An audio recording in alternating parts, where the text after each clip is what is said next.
एक बार पुनः आप सभी का स्वागत है साथियों। आई होप आप सभी अच्छे होंगे और आप लोगों की तैयारी उतनी ही शानदार तरीके से आगे बढ़ रही होंगी। तो साथियों, हम आज जैसे कि सिलेक्शन सीरीज़ का यह हमारा पॉलिटी के लिए दूसरा लेक्चर पुनः हम डिस्कस करने जा रहे हैं। इसके पूर्व हम लोगों ने काफ़ी इम्पोर्टेंट लेक्चर जो कि हमारे यूनिट 19 से रिलेटेड जो भी टॉपिक्स थे उनको कवर किया।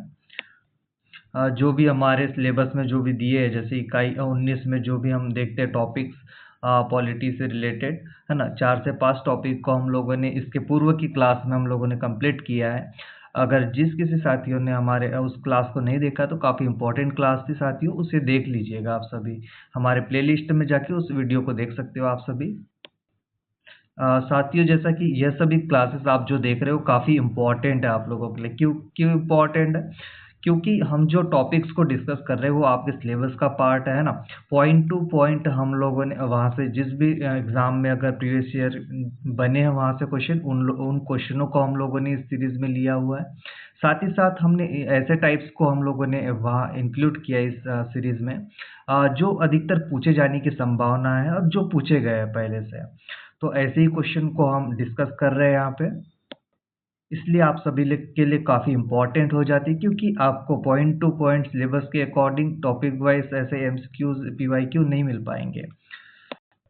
और साथियों, मुझे आशा है, उम्मीद है कि इन्हीं टॉपिक्स में से इन्हीं सिलेबस के अकॉर्डिंग जो भी टॉपिक्स दिए और जिस पे अपन डिस्कस कर रहे हैं, जिनकी हम प्रैक्टिस कर रहे हैं, यही क्वेश्चन आपको एज ए टेस्ट आपको एग्जाम हॉल में देखने को मिलेंगे।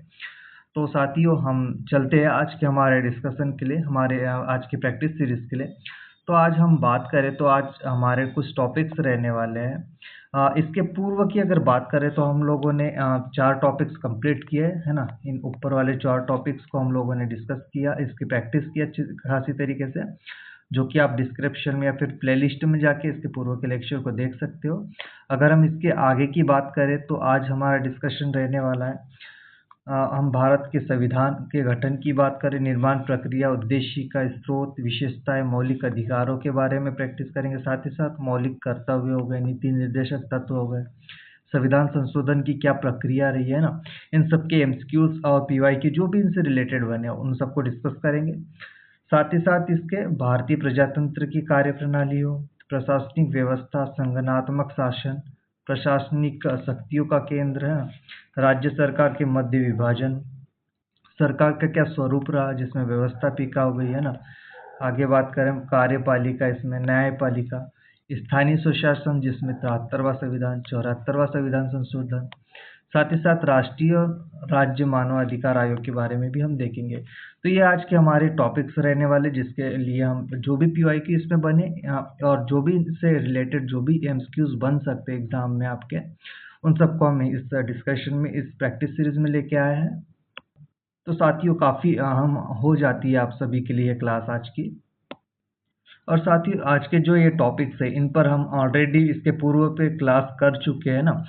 पॉलिटी पर हम 1 से 2 लेक्चर पहले कर चुके, चाहे 73वें 74वें संविधान संशोधन की बात हो या डीपीएसपी की बात हो, या फिर मौलिक अधिकारों की बात हो, तो इस पे हम लोगों ने एक लेक्चर किया हुआ है इसके पूर्व। तो आप सभी उसको प्लेलिस्ट में जाकर देख सकते हो। काफ़ी अच्छे तरीके से हम लोगों ने वहाँ पे डिस्कशन किया था कुछ थ्योरी के माध्यम से। साथ ही साथ हमने जो भी कीवर्ड हो सके थे आपके सिलेबस से रिकॉर्डिंग, तो उन्हीं कीवर्ड्स को हम लोगों ने इस हमारे जो सीरीज़ है लेक्चर्स में उसमें फॉलो किया है। आप एज ए टेस्ट उस पॉइंट्स को पॉइंट मिलाते हुए आप सभी पढ़ सकते हो उसको, है ना? तो आई होप आप सभी उसको अगर नहीं देखा हो, जिन लोगों ने देख लिया तो आप लोग समझ ही रहे होंगे। तो हमारा आज के यह टॉपिक्स रहने वाले, इसके आगे हम लोग जो भी हमारे यूनिट 90 में जो भी टॉपिक्स बचे उनको कल हम लोग डिस्कस करेंगे, प्रैक्टिस करेंगे। तो आज हम चलते हैं, हमारे प्रैक्टिस की स्टार्ट करते हैं। और साथ ही जो भी हमारे चैनल पे आज नए यूजर्स आए हुए हैं उनसे निवेदन है कि चैनल को सब्सक्राइब करें, लाइक करें और अपने साथियों के साथ ज़रूर शेयर करिएगा, ताकि उन तक भी यह वीडियो पहुंचे और आप लोगों को भी अन्य जो वीडियो आने वाली है इम्पोर्टेंट, वो वीडियो आप तक के पहुंच सके, है ना? तो चलते साथियों, ये हमारे कुछ टॉपिक्स रहने वाले हैं ना। आज का हमारा पहला क्वेश्चन देखेंगे। अगर हम पहले क्वेश्चन की बात करें आज के हमारे, भारतीय संविधान सभा का गठन कब हुआ था? MP पटवारी 2023 का यह क्वेश्चन है। बताइए आप सभी क्या आंसर होगा। आप सभी ये जो क्वेश्चन दिए गए हैं 1 और 2, इनको पॉज करके, जो भी आपकी स्क्रीन पे होता है उन्हें पॉज करके आप मेरे से पहले ही आप उसका आंसर देने की कोशिश करिएगा कमेंट सेक्शन में, ताकि आप लोगों की प्रैक्टिस और भी बेटर तरीके से हो सके। साथ ही हमने जो भी एमसीक्यूज आप देखोगे, अधिकतर आपको एमपीएसबी में जो भी पूछेगा, चाहे एमपी पटवारी की बात हो, एमपी पुलिस की बात हो, या फिर एक्साइज कांस्टेबल में हो, या फिर जो भी एग्जाम एमपी से रिलेटेड हो, जिनमें भी पॉलिटी हो, है ना, आते हैं। तो इन्हीं क्वेश्चनों को हम लोगों ने इसमें लिया है इन टॉपिक्स के हिसाब से। तो बताइए साथ ही इसका क्या राइट आंसर हो जाएगा आप सभी। तो साथ ही इसका राइट आंसर हो जाएगा ऑप्शन ए, 1946 को देखने को मिलता है संविधान सभा का गठन, है ना। साथ ही हम बात करें जो कि कैबिनेट मिशन योजना के तहत इसका गठन हुआ था संविधान सभा का, तो क्या हो जाएगा, कैबिनेट मिशन के तहत देखने को मिलता है, कैबिनेट मिशन के तहत, है ना, जो कि 1946 में देखने को मिला था। साथ ही हम इसके गठन प्रक्रिया की अगर बात करें तो इसमें जो सीटों का बंटवारा था वो जनसंख्या के आधार पर देखने को मिलता है। जैसे 10 लाख लोगों पर एक सदस्य हुआ करता था, है ना, 10 लाख लोगों पर।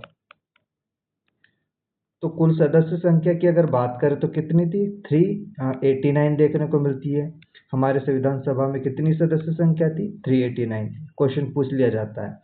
तो इसमें हम 389 सदस्यों में देखें तो प्रांतीय विधानसभाओं से कितने थे, 292 थे। कितने थे, 292 प्रांतीय विधानसभा से। वही अगर बात करें देशी रियासतों से तो ये 93 सदस्य हो जाते हैं। साथ ही हम बात करें चीफ कमिश्नरी प्रांतों से तो इसमें 4 सदस्य देखने को मिलते हैं। इस तरह से साथियों यह पूरी संख्या हो जाती है। इसके साथ ही अगर हम संविधान सभा की पहली बैठक की अगर बात करें तो यह 9 दिसंबर 1946 को देखने को मिलती है। पहली बैठक है ना, 1946 को फर्स्ट सीटिंग देखने को मिलती है, जो कि जिसके अध्यक्ष की अगर बात करें तो अस्थायी अध्यक्ष हमें देखने को मिलता है। अस्थायी अध्यक्ष कौन होते हैं, सच्चिदानंद सिन्हा, डॉक्टर सच्चिदानंद सिन्हा देखने को मिलते हैं। तो याद रखिएगा, डायरेक्टली क्वेश्चन पूछ लिया जाएगा कि पहली बैठक कब हुई थी। तो पहली बैठक कब हुई थी, 9 दिसंबर 1946 को देखने को मिलती है। इसके अध्यक्ष कौन थे, तो अस्थायी अध्यक्ष थे कौन थे, सच्चिदानंद सिन्हा, डॉक्टर सच्चिदानंद सिन्हा जी थे, है ना। और स्थायी अध्यक्ष अगर पूछ लिया जाएगा तो कौन थे, डॉक्टर राजेंद्र प्रसाद, जो कि 11 दिसंबर को बैठक होती है पुनः 1946। तो हमें जो डॉक्टर राजेंद्र प्रसाद है वो स्थायी अध्यक्ष के रूप में देखने को मिलते हैं 11 दिसंबर को। तो ये काफ़ी इंपॉर्टेंट हो जाता है आप लोगों के लिए सारी जो कि फैक्ट है यहाँ से। अगर हम 1947 की बात करें तो कौन सा इंपॉर्टेंट डे देखने को मिलता है, 15 अगस्त 1900, जो कि हमारे भारतीय स्वतंत्रता का वर्ष था। वही अगर 1949 की अगर बात करें तो संविधान सभा की दृष्टि से कौन सा दिवस मिलता है इसमें, संविधान को अपनाया गया था किस डेट को, 26 नवंबर, है ना, 26 नवंबर 1949 को संविधान को अपनाया गया था। वही अगर 1950 की बात करें तो यहाँ क्या होता है, संविधान लागू होता है। कब होता है, 26 जनवरी 1950 को संविधान लागू होता है। तो इस तरह से काफ़ी इंपॉर्टेंट हो जाते हैं आप लोगों के लिए डेट्स। चलते हैं अगले क्वेश्चन पर। क्वेश्चन नंबर 2 देखेंगे, संविधान सभा की पहली बैठक कहाँ हुई थी। बताइए आप सभी इसका आंसर देने की कोशिश करिएगा। तो इसका राइट आंसर हो जाएगा साथियों ऑप्शन बी, नई दिल्ली में देखने को मिलता है ना, जो कि संविधान सभा भवन में इसकी बैठक हुई थी। संविधान सभा भवन में, संविधान सभा भवन में। वर्तमान में अगर बात करें तो यह संसद भवन का जो केंद्रीय कक्ष है उसी संविधान सभा का भवन कहा जाता था। उसमें उस बैठक देखने को मिली थी, पहली बैठक। हम लोगों ने पहले क्वेश्चन में डिस्कस किया कि पहली बैठक के अध्यक्ष कौन थे। पहली बैठक के अध्यक्ष थे जो कि अस्थायी रूप से थे, अस्थायी अध्यक्ष। पहली बैठक कब हुई थी, 9 दिसंबर 1946, जैसा कि हमने डिस्कस किया था अभी। जिसके कौन थे अध्यक्ष अस्थायी रूप से, सच्चिदानंद सिन्हा, सच्चिदानंद सिन्हा जी थे, है ना। वही अगर सेकंड बैठक कब हुई थी, 11 दिसंबर को देखने को मिलती है ना। 1946, जो कि कौन थे इसके अध्यक्ष, स्थायी अध्यक्ष थे इसके डॉक्टर राजेंद्र प्रसाद। राजेंद्र प्रसाद। तो काफी इंपॉर्टेंट क्वेश्चन हो जाते हैं, डायरेक्टली क्वेश्चन पूछ लेंगे कि सेकंड बैठक जो डॉक्टर स्थायी अध्यक्ष कौन थे। तो स्थायी अध्यक्ष डॉक्टर राजेंद्र प्रसाद जी थे, जो कि हम लोगों ने अभी देखा था। तो अधिकतर इसमें बैठकें पूछ ली जाती है ना, कौन सी बैठक, कितनी बैठकें हुई थी। इसमें टोटल 11 बैठकें हुई थी, संविधान संविधान निर्माण के लिए 11 बैठकें देखने को मिल रही थी। डेट साथियों, 13 दिसंबर को जो बैठक हुई थी इसके बाद में, 13 दिसंबर 1946 को। तो इसमें जो उद्देश्य प्रस्ताव था, ये जवाहरलाल नेहरू जी ने प्रस्तुत किया था। जवाहरलाल नेहरू ने प्रस्तुत किया था उद्देश्य प्रस्ताव। अधिकतर पूछ लिया जाता है एग्जाम में कि उद्देश्य प्रस्ताव किसने प्रस्तुत किया था। जवाहरलाल नेहरू ने। डेट पूछ ली जाएंगी तो 13 दिसंबर 1946 को हो जाएंगी, तीसरी बैठक में। चलते अगले क्वेश्चन पर। क्वेश्चन नंबर 3 देखेंगे, भारतीय संविधान को अंतिम रूप कब दिया गया। एमपी पुलिस 2023 का यह क्वेश्चन है। बताइए आप सब इसका क्या राइट आंसर हो जाएगा साथियों। इसका राइट आंसर हो जाएगा साथियों ऑप्शन बी, 26 नवंबर 1949 को संविधान को अंतिम रूप दिया गया था। इसी ही अंगीकृत और अधिनियमित किया गया था संविधान को। अगर हम 26 जनवरी 1950 की बात करें तो इस दिन संविधान जो कि गणतंत्र दिवस के रूप में मनाते हैं, इस दिन संविधान लागू हुआ था, है ना। 15 अगस्त 1947 की अगर बात करें तो इस दिन देश की स्वतंत्रता मिली थी, है ना। वही 2 अक्टूबर 1950 की बात करते हैं, गांधी जयंती हमें देखने को मिलती है। तो चलते साथियों अगले क्वेश्चन पर। क्वेश्चन नंबर 4 देखेंगे, संविधान सभा के अध्यक्ष कौन थे। एमपी एक्साइज कांस्टेबल 2022 का यह क्वेश्चन एमपी पटवारी में पूछा गया क्वेश्चन है। बताइए आप सब इसका क्या राइट आंसर होगा। काफी इंपॉर्टेंट क्वेश्चन है। यहाँ से इसके आसपास से क्वेश्चन अवश्य बनेंगे आपके। हो सकता है आपके शिफ्ट में बने या किसी अन्य के शिफ्ट में, पर लेकिन यहाँ से जरूर 1-2 क्वेश्चन पूछे जाएंगे, तो आपके लिए काफी इंपॉर्टेंट हो जाती है ये सारे ही क्वेश्चन। बताइए इसका क्या राइट आंसर होगा। तो इसका राइट आंसर हो जाएगा साथियों option A, doctor Rajendra Prasad थे, जो कि संविधान सभा के स्थायी अध्यक्ष देखने को मिले थे, जैसा कि हम लोगों ने पहले क्वेश्चन में डिस्कस किया था। तो इनकी डेट कब हो जाएंगी, कब यह स्थायी अध्यक्ष बने थे। तो 11 दिसंबर आ जाएगा। 11 दिसंबर 1946 को हमें देखने को मिला था, जो कि संविधान सभा की दूसरी बैठक हुई थी, है ना। और साथ ही हम जवाहरलाल नेहरू जी की अगर बात करें तो यह उद्देश्य जो प्रस्ताव था इसको पारित किया था। डेट कब हुई थी, 13 दिसंबर 1946 को इन्होंने उद्देश्य प्रस्ताव पारित किया था। काफी इंपॉर्टेंट हो जाता है ये भी। अगली कड़ी में हम बात करें डॉक्टर भीमराव अंबेडकर की, तो ये हमारे जो उद्देश्य प्रस्ताव जो हमारे मसौदा समिति के अध्यक्ष थे, प्रारूप समिति जिसको बोलते हैं ना, प्रारूप समिति के अध्यक्ष थे।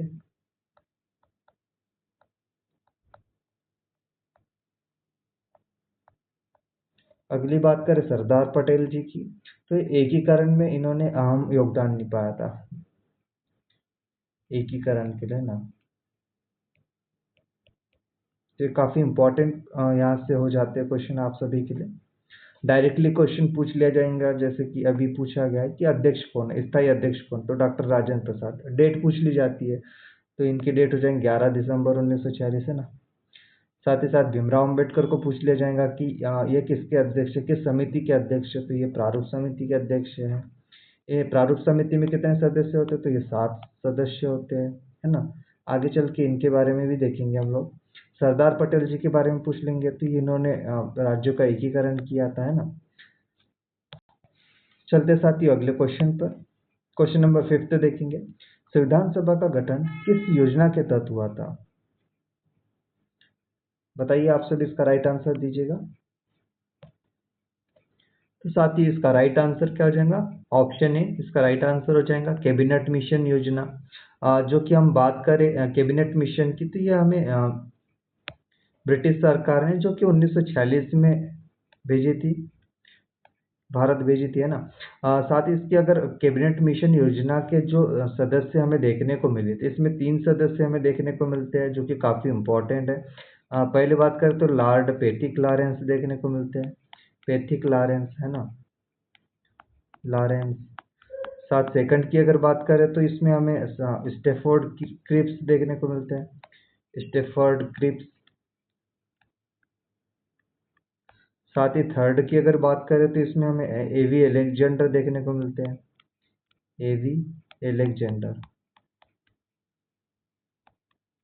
इस तरह से ये तीनों ही नाम काफ़ी इम्पोर्टेंट हो जाते हैं आप सभी के लिए। पूछ लिया जाता है कि कैबिनेट मिशन योजना के तहत कितने सदस्य आए थे भारत, तो कैबिनेट मिशन में 3 सदस्य देखने को मिलते हैं, Lord Pethick Lawrence, Stafford Cripps, A V Alexander, ये 3 सदस्य होते हैं। तो ये तीनों सदस्य कब आए थे, तो ये हो जाती है 24 मार्च 1946 को भारत आए थे, है ना। किस उद्देश्य से आए थे, तो यह भारत की जो स्वतंत्रता की प्रक्रिया तय करने के उद्देश्य से था, है ना। साथ ही साथ भारत में संविधान सभा के गठन करना हो, है ना, भविष्य के लिए एक ऐसी योजना बनाना जिससे भारतीय जो नेताओं को यह सदस्यता सौंपी जा सके, भारत की सत्ता सौंपी जा सके, है ना। तो चलते साथियों अगले क्वेश्चन की ओर। क्वेश्चन नंबर देखेंगे 6। भारतीय संविधान की उद्देशिका में समाजवादी शब्द कब जोड़ा गया। एमपी पटवारी 2023 का यह क्वेश्चन है, काफी इंपॉर्टेंट हो जाता है। बताइए आप सभी क्या आंसर होगा इसका। तो साथ ही इसका राइट आंसर हो जाएगा ऑप्शन सी, 1976 में हमें देखने को मिलता है, जो कि 42वें संविधान संशोधन के द्वारा हमें यह संशोधन जोड़ा गया था, 42वें संविधान संशोधन के द्वारा, संविधान संशोधन। तो काफी इंपॉर्टेंट हो जाता है, डायरेक्टली पूछ लिया जाता है कि किस संशोधन के तहत जोड़ा गया था, तो ये 42वें संविधान संशोधन के द्वारा। अधिकतर यह तिथि पूछ ली जाती है 1976 वाली, है ना। तो किस सरकार ने जोड़ा गया था, तो यह इंदिरा गांधी की सरकार ने जोड़ा गया था आपातकाल के बाद, है ना। इंदिरा गांधी जो कि प्रधानमंत्री थी उस टाइम पीरियड में, तो इन्होंने जोड़ा गया था।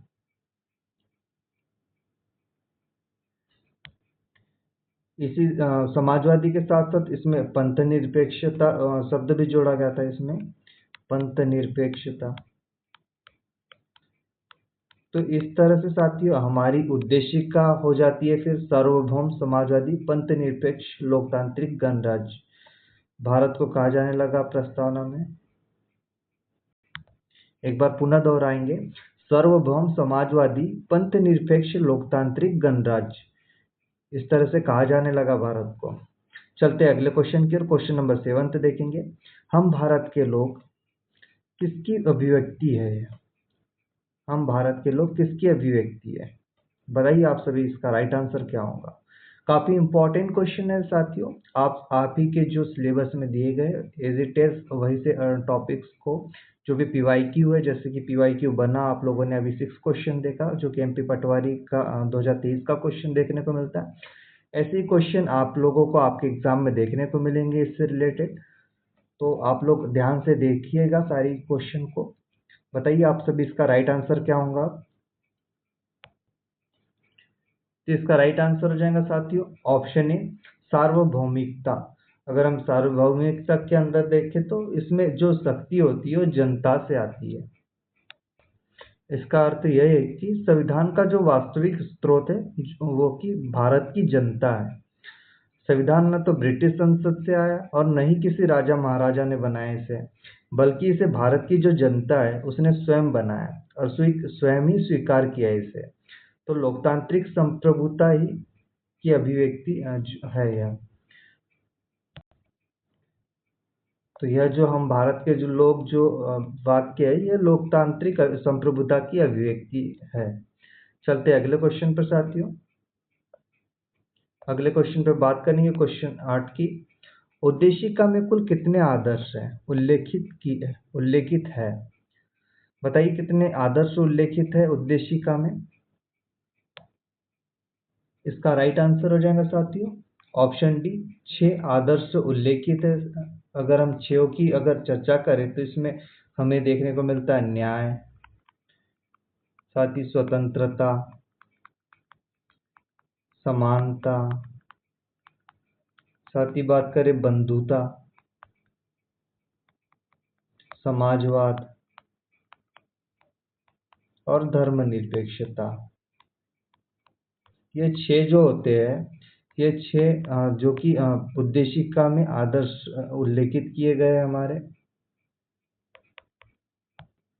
मुझे उम्मीद है कि आप लोगों ने अगर उद्देशिका को प्रेम्बल को देखा होगा तो ये जो आदर्श जो वर्ड दिए गए हैं इन्हें आप अवगत होंगे इनसे, जो कि न्याय, स्वतंत्रता, समानता, बंधुता, समाजवाद, धर्मनिरपेक्षता, यह आदर्श दिए गए हैं जो कि इनकी संख्या 6 देखने को मिलती है। तो काफ़ी इंपॉर्टेंट हो जाता है आप लोगों के लिए। चलते अगले क्वेश्चन पर साथियों। क्वेश्चन नंबर देखेंगे 9। भारतीय संविधान की आत्मा किसे कहा जाता है? एमपी पुलिस 2023 में पूछा गया है क्वेश्चन। बताइए आप सभी क्या होगा इसका राइट आंसर? तो इसका राइट आंसर हो जाएगा साथियों ऑप्शन बी, उद्देशिका प्राइम्बल को, जो कि संविधान की आत्मा कहा जाता है। अगर हम उद्देशिका की बात करें तो इसमें हमें संविधान की मूल भावना, आदर्श, उद्देश्य और इसमें और दर्शन निहित होते हैं। उद्देशिका यही बताती है कि संविधान बनाने का क्या मकसद था और किस दिशा में देश को ले जाना था। इसमें सार्वभौम, समाजवाद, पंथनिरपेक्ष, लोकतंत्र, गणराज्य जैसे तत्व शामिल है। जैसे कि हम लोगों ने पिछले क्वेश्चन में देखा था कि इसमें जो 42वां संविधान संशोधन था 1976 का, इसमें हम लोगों ने जो भी पंथनिरपेक्षता है, समाजवादी था, तो यह हम लोगों ने वर्ड जोड़े गए थे इसमें 42वें संविधान संशोधन के द्वारा। साथ ही एक इम्पॉर्टेंट क्वेश्चन हम देखते हैं कि सुप्रीम कोर्ट ने जो है एक केशवानंद भारती बनाम केरल राज्य, केशवानंद भारती बनाम केरल राज्य जो था 1973 का, या केस जो था, इसमें कहा कि ऐतिहासिक निर्णय लिया जो कि सुप्रीम कोर्ट ने, कि प्रस्तावना संविधान की प्रस्तावना मात्र नहीं है। उसने कहा कि ये आत्मा है संविधान की। तो यह उद्देशिका प्राइम्बल को संविधान की आत्मा माना था इस केस के थ्रू। तो इम्पोर्टेंट हो जाता है आपके लिए केशवानंद भारती बनाम केरल राज्य, जो कि 1973 में देखने को मिला था। चलते अगले क्वेश्चन पर। क्वेश्चन नंबर 10 देखेंगे। उद्देशिका न्याय, स्वतंत्रता, समानता और खालिस्तान पर आधारित है। बताइए क्या हो जाएगा इसका राइट आंसर? तो इसका राइट आंसर हो जाएगा साथियों ऑप्शन ए, बंधुता, जो कि यह उद्देशिका में उल्लेखित है। तो हम बात करते हैं उद्देशिका में न्याय, स्वतंत्रता, समानता और बंधुता पर आधारित है। चलते अगले क्वेश्चन पर। क्वेश्चन नंबर 11 देखेंगे। भारतीय संविधान दुनिया का सबसे खालिस्तान संविधान है। बताइए इसका राइट आंसर क्या हो जाएगा? पॉज करके आप सभी इसका आंसर देने की कोशिश करते रहिएगा ताकि आपकी प्रैक्टिस और भी शानदार तरीके से आगे बढ़े। इस तरीके से सारे ही PYQ आप अच्छे से सॉल्व कर पाएंगे। हो सकता है कि अधिकतर क्वेश्चन इसी क्लास से आपको देखने को मिले आपके एग्जाम हॉल में। और साथ ही जिन लोगों ने अभी तक लाइक नहीं किया सेशन को, तो प्लीज़ लाइक कर दीजिएगा और सब्सक्राइब भी करिएगा चैनल को, ताकि ऐसी वीडियो आप तक के सबसे पहले पहुंच सके। बताइए आप सभी इसका क्या राइट आंसर हो जाएगा? तो इसका राइट आंसर हो जाएगा साथियों ऑप्शन बी, लॉन्गेस्ट, सबसे लंबा संविधान जो कि हमें भारतीय संविधान देखने को मिलता है। अगर हम इसकी बात करें तो जो कि 26 नवंबर 1949 को हमें इसमें 395 अनुच्छेद और 22 भाग 8 अनुसूचियां देखने को मिलती है।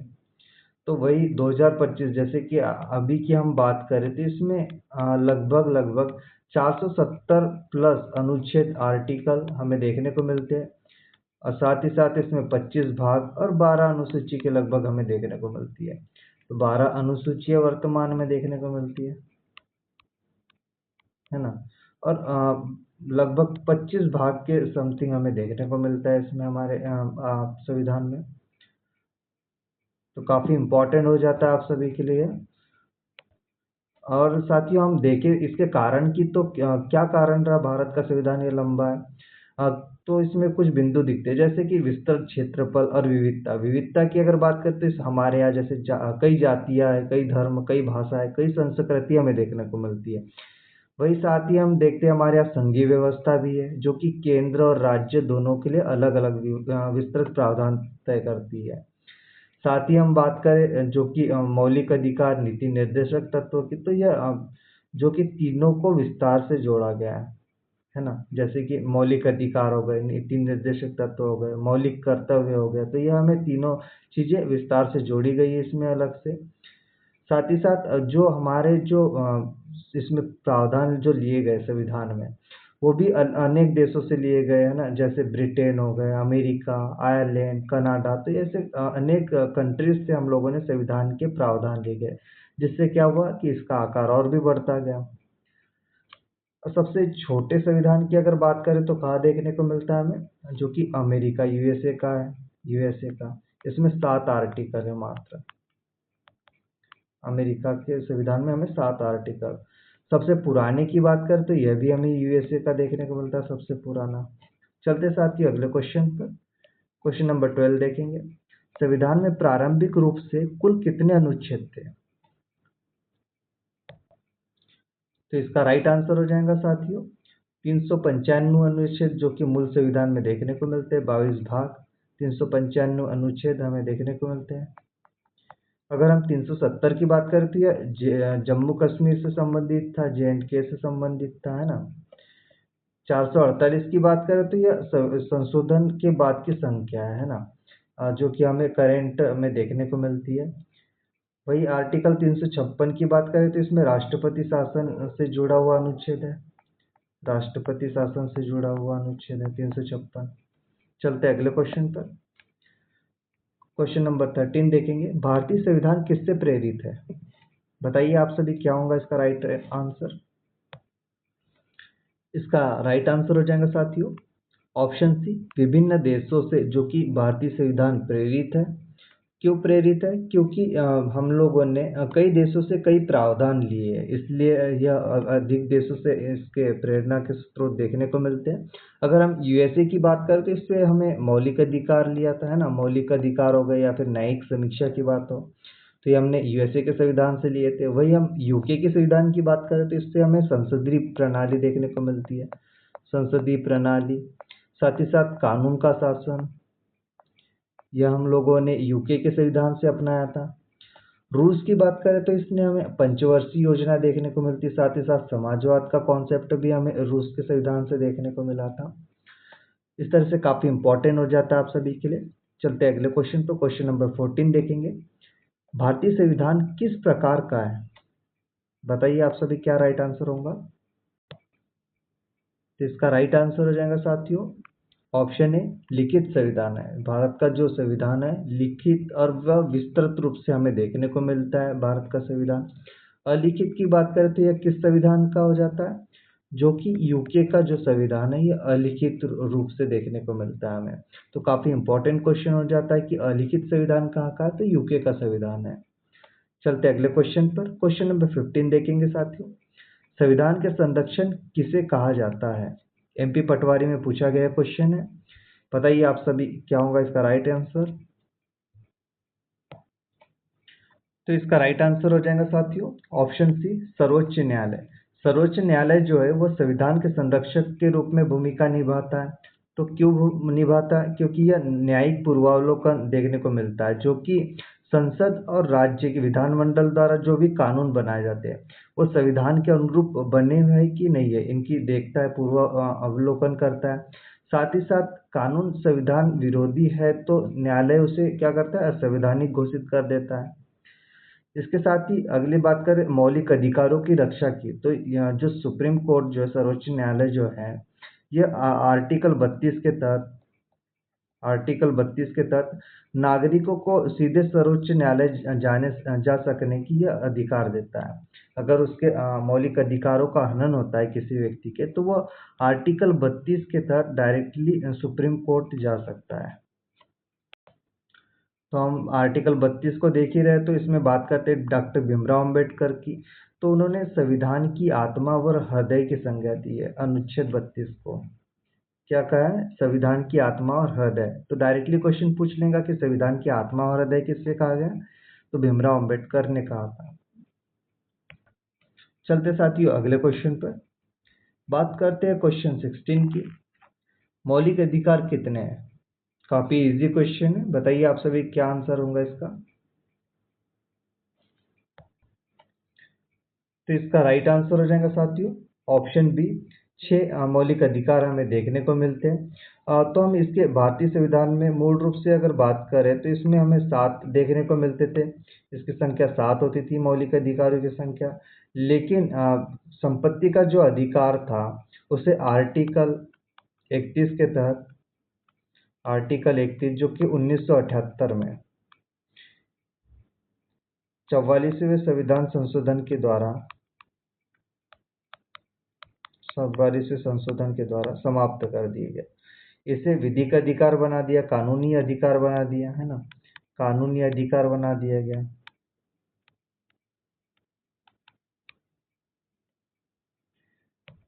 जो कि अब हमें आर्टिकल 300 में देखने को मिलता है, आर्टिकल 300 में देखने को मिलता है। तो हम बात करें हमारे जो 7वें अधिकार की, तो हमें संपत्ति का अधिकार देखने को मिलता था। लेकिन आर्टिकल हमारे जो 31 में है 1978 44वें संविधान संशोधन के द्वारा इसे हटा दिया जाता है, जो कि कानूनी अधिकार बना देते हैं। तो इस तरह से हमारे 6 मौलिक अधिकार देखने को मिलते हैं वर्तमान में। अगर हम इन 6 मौलिक अधिकारों की चर्चा करें तो हमें देखने को मिलता है, पहले हम बात करते हैं समता के अधिकार की। समता, तो समता का अधिकार कब से कब तक हो जाता है? आर्टिकल 14 से 18 तक के देखने को मिलता है हमें, है ना। कॉपी शॉर्ट में हम इजी में देखते हैं इसके, जैसे 14 में हमें क्या देखने को मिलता है? कानून के समक्ष क्षमता। 15 में क्या देखने को मिलता है? धर्म, जाति, लिंग आदि के आधार पर भेदभाव से निषेध। वही हम बात करें 16 में तो समान अवसर देखने को मिलता है। 17 की बात करें तो अस्पृश्यता देखने को मिलता है ना, अस्पृश्यता का अंत। वही अगर 18 की बात करें तो उपाधियों का उन्मूलन देखने को मिलता है। इस तरह से समता का अधिकार हो जाता है। सेकंड बात करते हैं हम स्वतंत्रता के अधिकार की। स्वतंत्रता का अधिकार, तो यह हमें कब से कब तक? आर्टिकल 19 से लेके हमें आर्टिकल 22 तक के देखने को मिलता है स्वतंत्रता का अधिकार। अगर इसमें बात करें तो हमें 6 अधिकार देखने को मिलते हैं। तो इसमें हमें भाषण, अभिव्यक्ति हो गया ना, संघ बनाने की स्वतंत्रता, आवागमन की स्वतंत्रता है, निवास करने की स्वतंत्रता, साथ ही साथ जो भी व्यवसाय हो उसे चालू करने की स्वतंत्रता, जो भी कोई भी पेशा चुनना हो, है ना, कुछ धारण करना हो तो उसकी भी स्वतंत्रता इसमें देखने को मिलती है। साथ ही साथ अगर हम आर्टिकल 21 की बात करें तो उसमें हमें जीवन व्यक्तिगत स्वतंत्रता देखने को मिलती है। शिक्षा के अधिकार की बात करें तो 21 ए देखने को मिलता है इसके अंतर्गत, 21 ए, जिसमें शिक्षा के अधिकार की, राइट टू एजुकेशन की बात कही गई है। तो राइट टू एजुकेशन किसमें देखने को मिलता है? 21 ए के अंतर्गत। अपराधियों के संरक्षण के लिए आर्टिकल 20 और साथ ही साथ गिरफ्तारी और निरोध से संरक्षण, जिसमें आर्टिकल 22 देखने को मिलता है। अगली बात करें हम तो शोषण के विरुद्ध अधिकार देखने को मिलता है। शोषण के विरुद्ध अधिकार, तो इसमें आर्टिकल हो जाता है हमारा 23 से लेके 24 तक के। तो जिसमें बंधुआ मजदूरी की बात, मानव तस्करी की बात 23 में की गई है। साथ ही साथ बाल श्रम की अगर बात करें तो आर्टिकल 24 में देखने को मिलता है। अगले अधिकार की बात करते हैं इसमें धर्म की स्वतंत्रता। धर्म की स्वतंत्रता, तो इसमें हमें आर्टिकल 25 से लेके 28 तक के देखने को मिलता है। तो इसमें हम बात करें आर्टिकल 25 की तो यह धर्म की स्वतंत्रता बोलता है। साथ ही साथ 26 की बात करें तो धार्मिक कार्यों का संचालन की बात की गई है। 27 की बात करें तो यह असमान अवसरों की बात की गई है धार्मिक संस्थानों में। और 28 को देखें तो धार्मिक शिक्षा से स्वतंत्रता की बात करता है। इसी क्रम में अगला देखते हैं मौलिक अधिकार, सांस्कृतिक और शिक्षा का अधिकार। सांस्कृतिक शिक्षा, जो कि आर्टिकल 29 और 30 में देखने को मिलता है। इसमें भाषा, संस्कृति, लिपि की रक्षा के बारे में बात की गई 29 में, और 30 में शैक्षणिक संस्थाओं को स्थापित करने। इसी क्रम में साथियों छठवां अगर देखें तो संवैधानिक उपचारों का अधिकार देखने को मिलता है। संवैधानिक उपचारों का अधिकार, तो इसके अंतर्गत हमें आर्टिकल 32 देखने को मिलता है, जो कि हम लोगों ने इसके पूर्व डिस्कस कर चुके हैं इसके बारे में, है ना। सुप्रीम कोर्ट को कुछ अधिकार देता है मौलिक अधिकारों की रक्षा के लिए। तो इस तरह से साथियों काफ़ी इम्पोर्टेंट आप सभी के लिए मौलिक अधिकार हो जाते हैं। हम लोगों ने इस पर काफ़ी इम्पोर्टेंट डिस्कशन एक लेक्चर में किया है। अगर आप लोगों ने उस लेक्चर को नहीं देखा है तो आप लोग उस लेक्चर को ज़रूर देख लीजिएगा। काफ़ी इम्पोर्टेंट डिस्कशन था उस दिन। इससे भी इजी वे में हम लोगों ने वहाँ बात की थी, जो भी हम लोगों ने कुछ ट्रिक्स का भी उपयोग किया था इसे लर्न करने के लिए। तो आप उस लेक्चर को ज़रूर देख लीजिएगा। काफ़ी इम्पोर्टेंट हो जाती है स्लाइड। यहाँ से ज़रूर आप लोगों को आपके एग्जाम में क्वेश्चन देखने को मिलेगा। चलते अगले क्वेश्चन पर। क्वेश्चन नंबर 17 देखेंगे। संविधान का कौन सा अनुच्छेद समानता का अधिकार देता है? इसका राइट आंसर हो जाएगा साथियों ऑप्शन ए। आर्टिकल 12 से लेकर 18 तक के हमें समानता का अधिकार देखने को मिलता है, जैसा कि हम लोगों ने अभी डिस्कस किया था। साथ ही 19 से 22 हमें स्वतंत्रता देखने को मिलती है, स्वतंत्रता का अधिकार। आगे हम बात करें 23-24 की, तो हमें यहाँ शोषण के विरुद्ध, जो कि अभी हम लोगों ने डिस्कस किया। वही 25 से 28 बात करती है धर्म धर्म की शिक्षा और का अधिकार देखने को मिलता है, धर्म की स्वतंत्रता, है ना। चलते साथियों अगले क्वेश्चन पर। क्वेश्चन नंबर देखेंगे 18। भारत के संविधान में मौलिक अधिकार किससे लिए गए हैं? एमपी कांस्टेबल 2023 का ये क्वेश्चन है। बताइए आप सभी इसका क्या राइट आंसर होगा? इसका राइट आंसर हो जाएगा साथियों ऑप्शन बी। यूएसए अमेरिका से मौलिक अधिकारों को लिया गया है ना, काफी इंपॉर्टेंट है। साथ ही हम यूके की अगर बात करें तो इसमें संसदीय प्रणाली देखने को मिलता है, और साथ ही से संसदीय प्रणाली हम लोगों ने ली थी यूके के संविधान से। साथ ही बात करें आयरलैंड के से, तो आयरलैंड से हमें नीति निर्देशक तत्व को अपनाया था, नीति निर्देशक तत्व। बात करें रूस की, तो इससे हमें समाजवाद के स्ट्रक्चर को अपनाया था। साथ ही साथ पंचवर्षीय योजना के भी उद्देश्यों को हम लोगों ने यहाँ से लिया था। इस तरह से काफी इंपॉर्टेंट हो जाते हैं आप सभी के लिए फैक्ट। क्वेश्चन 19 देखते हैं। संविधान का अनुच्छेद 21 किस अधिकार से संबंधित है? एमपीटेड वर्ग 2 में पूछा गया है क्वेश्चन। बताइए आप सभी क्या राइट आंसर होगा इसका?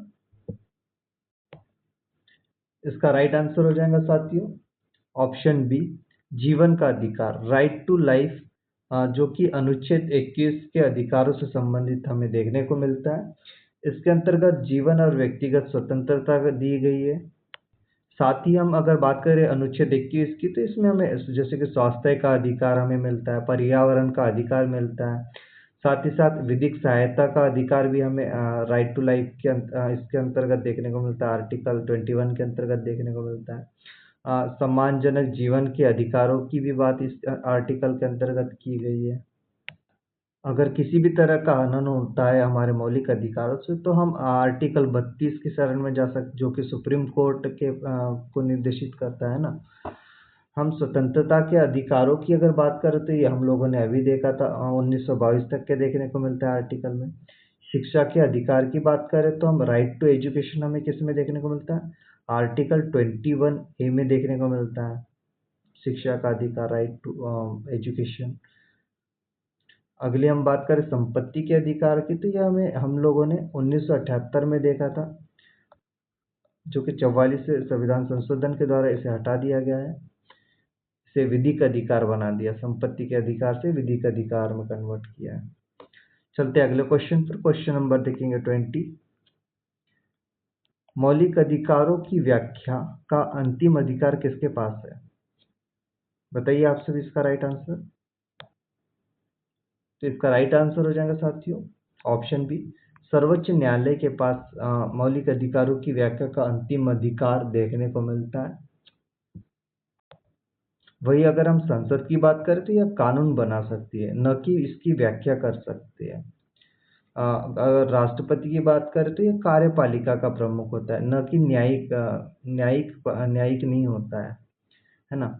वही राज्यपाल की बात करते हैं कि और राज्य स्तर पर भूमिका निभाता है राज्यपाल। तो चलते अगले क्वेश्चन पर। क्वेश्चन नंबर देखेंगे 21। मौलिक कर्तव्य की संख्या कितनी है? काफ़ी इंपॉर्टेंट क्वेश्चन जैसे कि हम देख पा रहे हैं एमपीपीएससी 2025 में पूछा गया क्वेश्चन, साथ ही साथ एमपी एक्साइज कांस्टेबल में भी ये क्वेश्चन पूछा गया था। तो बताइए आप सभी इसका क्या राइट आंसर होगा। इसका राइट आंसर हो जाएगा साथियों ऑप्शन सी, 11 मौलिक कर्तव्य हमें देखने को मिलते हैं।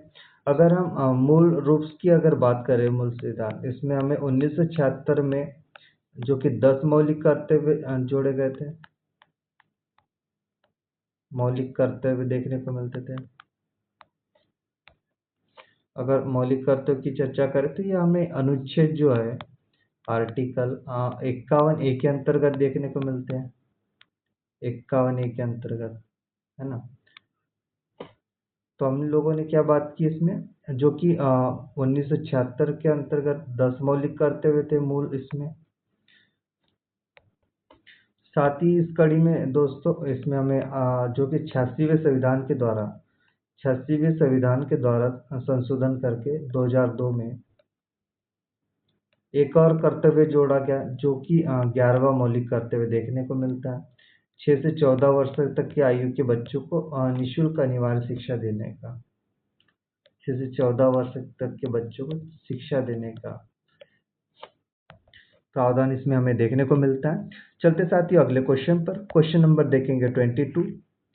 साथ ही जो भी हम लोगों ने फैक्टर डिस्कस किए, जैसे कि आप 86वें संविधान 2002 की बात करें तो इसमें हमें संविधान संशोधन देखने को मिलता है जिसके माध्यम से हम मौलिक कर्तव्य 11 को जोड़ते हैं ना, जिसमें 6 से 14 वर्ष को राइट टू एजुकेशन की बात की गई है। चलते अगले क्वेश्चन को देखते हैं, मौलिक कर्तव्य संविधान के किस अनुच्छेद में है।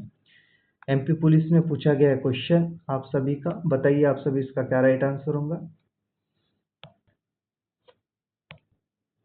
इसका राइट आंसर हो जाएगा साथियों ऑप्शन ए, अनुच्छेद 51A के अंतर्गत हमें देखने को मिलता है, जैसे कि हम लोगों ने प्रीवियस क्वेश्चन में देखा था। तो मौलिक कर्तव्य हमें 11 मौलिक कर्तव्य देखने को मिलते हैं वर्तमान में।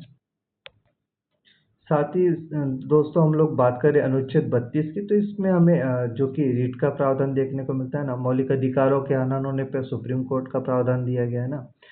अनुच्छेद 21 की बात करें तो इससे हमें जीवन का अधिकार है ना, निवास की बात हो, स्वच्छ वायु की बात हो, स्वच्छ पर्यावरण की बात होती है, हमें अनुच्छेद 21 के अंतर्गत दिए गए हैं, है ना, जो कि राइट टू लाइफ की बात करता है। अनुच्छेद 368 की बात करें तो इसमें हमें संविधान संशोधन की प्रक्रिया देखने को मिलती है, जो कि हम लोगों ने दक्षिण अफ्रीका के संविधान से ली थी। दक्षिण अफ्रीका के संविधान से संविधान संशोधन की प्रक्रिया को अपनाया गया है। इसके अंतर्गत हम 3 तरह से देखने को मिलता है, जो कि सरल बहुमत से या फिर विशेष बहुमत है ना, जिसमें 2/3 सदस्य का आधा होता है, और विशेष बहुमत जिसके लिए आधे राज्यों की सहमति है ना। इस तरह से 3 संविधान संशोधन किए जा सकते हैं 3 प्रकार से। चलते साथ ही अगले क्वेश्चन पर, क्वेश्चन नंबर 23 देखेंगे, मौलिक कर्तव्य को किस समिति की सिफारिश पर जोड़ा गया। एमपी पटवारी 2023 का यह क्वेश्चन है, बताइए आप सभी क्या इसका राइट आंसर होगा। इसका राइट आंसर हो जाएगा साथियों ऑप्शन ए, स्वर्णसिंह समिति के सिफारिश पर हमें देखने को मिलता है। इन मौलिक कर्तव्य को 42वें अनुच्छेद 42वें संविधान संशोधन जो कि 1976 में देखने को मिला था, इन्हें संविधान में अपनाया गया था स्वर्णसिंह समिति के माध्यम से। चलते साथ ही अगले क्वेश्चन पर, क्वेश्चन नंबर 24 देखेंगे, मौलिक कर्तव्य संविधान के किस संशोधन द्वारा जोड़े गए। जेल प्रहरी 2024 का यह क्वेश्चन है, बताइए आप सभी क्या राइट आंसर होगा। इसका राइट आंसर हो जाएगा साथियों ऑप्शन बी, 42वें संविधान संशोधन के द्वारा इसमें जोड़े गए थे, जो कि 10 कर्तव्य को जोड़ा गया था 1976 में। वही हम बात करें 11वें मौलिक कर्तव्य की, जो कि इसमें प्लस किया गया था, वो किस में देखने को मिलता है, 81वां संविधान संशोधन, जो कि 2002 में हमें देखने को मिलता है, जिसमें एक संविधान संशोधन जोड़ा गया था, मौलिक कर्तव्य जोड़ा गया, एक मौलिक कर्तव्य। इस तरह से इसकी संख्या कितनी होगी साथियों, कुल 11 इसकी संख्या देखने को मिलती है मौलिक कर्तव्यों की। चलते साथ ही अगले क्वेश्चन पर 25 देखेंगे। किस कर्तव्य में राष्ट्रीय ध्वज का सम्मान शामिल है? इसका राइट आंसर हो जाएगा साथियों ऑप्शन सी, अनुच्छेद 51 में जो कि मौलिक कर्तव्य दिए गए हैं, इसके अंतर्गत राष्ट्रीय ध्वज का सम्मान भी शामिल है। तो इसका राइट आंसर ऑप्शन सी हो जाएगा। चलते अगले क्वेश्चन पे 26 देखेंगे। नीति निर्देशक तत्व किस देश के संविधान से लिए गए हैं? तो इसका राइट आंसर हो जाएगा साथियों ऑप्शन बी, आयरलैंड के संविधान से हमें नीति निर्देशक तत्व देखने को मिलते हैं। अगर हम यूएसए की बात करें तो इससे मौलिक अधिकार देखने को मिलते हैं, मौलिक अधिकारों को अपनाया था हमने यूएसए अमेरिका से। यूके की बात करें तो संसदीय प्रणाली देखने को मिलती है, जिन्हें अपनाया था हमारे संविधान में। वही रूस की अगर बात करें तो हमारे जो मौलिक कर्तव्य को अपनाया था। चलते साथ ही अगले क्वेश्चन पर 27 पर, डीपीएसपी संविधान के किस भाग में वर्णित है? बताइए आप सभी क्या राइट आंसर होगा इसका। इसका राइट आंसर हो जाएगा साथियों ऑप्शन बी, भाग 4 में हमें देखने को मिलता है। भाग 4 में हमें संविधान डीपीएसपी देखने को मिलता है ना। हम इसके अन्य भागों की अगर बात करें तो भाग 3 में क्या होता है? भाग 3 में मौलिक अधिकारों का प्रावधान है, आर्टिकल 12 से लेकर 35 तक। भाग 5 की अगर बात करें तो क्या देखते हैं? संघ सरकार देखने को मिलती है, संघ सरकार। वही आर्टिकल जो भाग जो 6 है, भाग 6 में हमें राज्य सरकार देखने को मिलती है, जिसमें कार्यपालिका, विधायिका, न्यायपालिका देखने को मिलती है ना। इस तरह से काफी इंपॉर्टेंट हो जाते हैं इसके भाग। चलते साथ ही अगले क्वेश्चन पर, क्वेश्चन नंबर 28 देखेंगे। डीपीएसपी किस प्रकार के अधिकार है?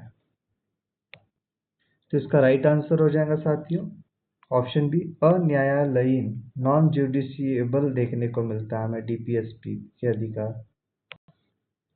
जो कि डीपीएसपी जो है वो न्यायालय द्वारा अपरिवर्तनीय देखने को मिलते हैं हमें। चलते अगले क्वेश्चन पर, क्वेश्चन नंबर 29 देखेंगे। समान नागरिक संहिता किस अनुच्छेद में? एमपी पटवारी 2023 का एक क्वेश्चन, बताइए आप सभी क्या राइट आंसर होगा। इसका राइट आंसर हो जाएगा साथियों आर्टिकल 44 के अंतर्गत हमें समान नागरिक संहिता देखने को मिलती है। इसमें राज्य के नीति निर्देशक तत्व में कहा गया है, राज्य भारत के समस्त क्षेत्र में नागरिकों के लिए समान नागरिक संहिता सुनिश्चित करने का प्रयास करेगा। यह आर्टिकल 44 के अंतर्गत कहा गया है। अगर वर्तमान स्थिति की बात करें तो हमें गोवा जो राज्य है, भारत का एकमात्र राज्य है अभी जहाँ पे नागरिक संहिता लागू है, गोवा सिविल कोड लागू है ना, नागरिक संहिता।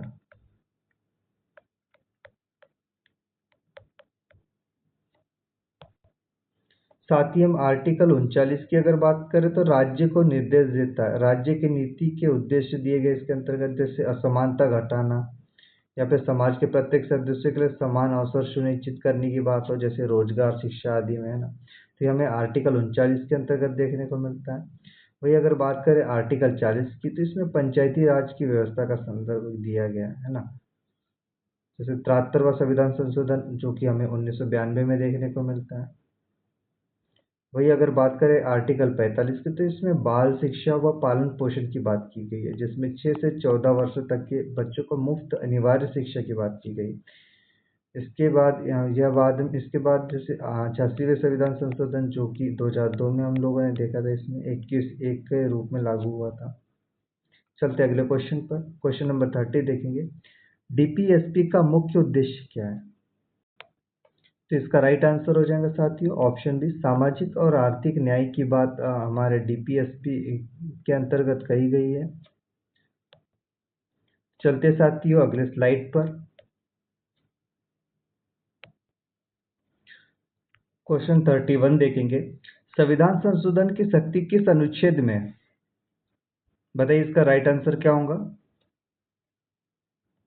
इसका राइट आंसर हो जाएगा साथियों ऑप्शन सी, 368 के अंतर, आर्टिकल जो 368 है इसमें संविधान संशोधन की शक्तियां दी गई है। अगर हम संविधान संशोधन के अधिकारों की अगर बात करें तो यह कहाँ से लिया गया? दक्षिण अफ्रीका से लिया गया, दक्षिण अफ्रीका।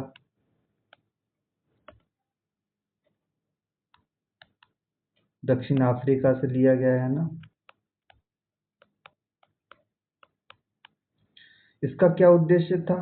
तो हम इसके संविधान संशोधन के उद्देश्यों की अगर बात करें तो संविधान जो है वह समय और समाज और जो प्रशासनिक आवश्यकता जो होती है उनके अनुसार इसे बदला जा सके, इसके लिए इसे अपनाया था।